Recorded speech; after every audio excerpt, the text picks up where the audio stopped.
Bonjour à tous, nous poursuivons avec la deuxième Mishnah du quatrième Perek Mishnah Bet.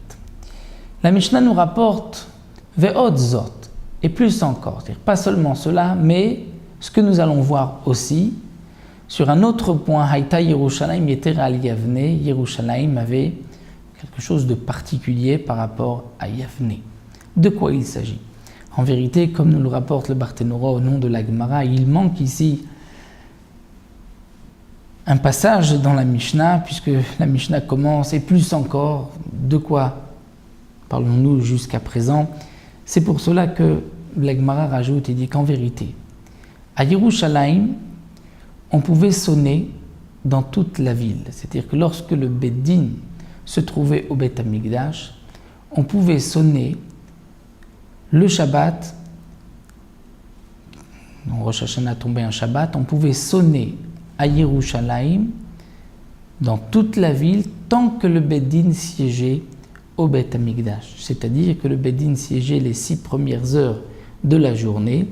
Donc on pouvait sonner pendant toute la matinée, pendant toutes les 6 premières heures, dans n'importe quelle synagogue à Yerushalayim, étant donné que le Beddin se trouvait au Beth Amikdash.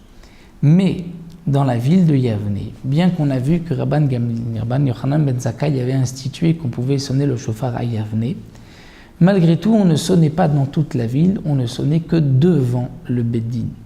Donc il y avait là une différence entre Yerushalayim et Yavne.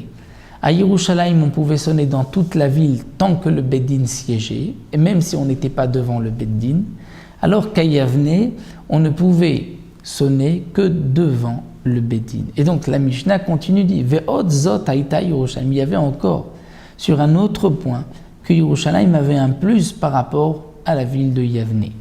Bien sûr, on ne parle pas de la grandeur de Yerushalayim, évidemment que Yerushalayim a été choisi pour que le Beth Amikdash siège à Yerushalayim, une doucha particulière qu'on ne peut pas comparer avec Yavne, mais c'est par rapport à ces halachot du shofar, comme nous l'avons vu, qui dépendent du Bet Din. Donc la Mishnah nous a donné une première différence, la Mishnah continue de donner une autre différence. Chez Kol Ir, toute ville, chez Ir Ro'a, une ville qui voit Yerushalayim, c'est-à-dire une ville qui peut voir cette ville Yerushalayim, qui n'est pas dans le creux d'une montagne. Donc toute ville chez Ir Ro'a qui voit, Veshomaat, Shomaat, c'est-à-dire qui entend, et qui ne se trouve pas sur le haut d'une montagne, ou Krova, elle est proche, elle est dans le Troum, dans les 2000 amot, dans les 1000 mètres à peu près de la ville, Veyechola Lavo, et donc on peut de cette ville se rendre à Yerushalayim, c'est-à-dire qu'il n'y a pas de fleuve qui sépare cette ville de Yerushalayim, et bien dans cette ville aussi, Tokim ont sonné.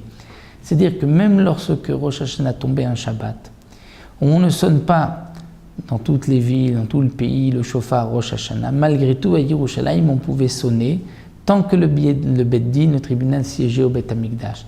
Et ce n'est pas uniquement à Yerushalayim même, mais c'est toute ville qui pouvait se rendre, qui était proche de Yerushalayim. Alors qu'à Yavne, Loayotokim, Ella Beddin Bilvad, on ne sonnait que dans le Beddin uniquement et pas en dehors du Beddin.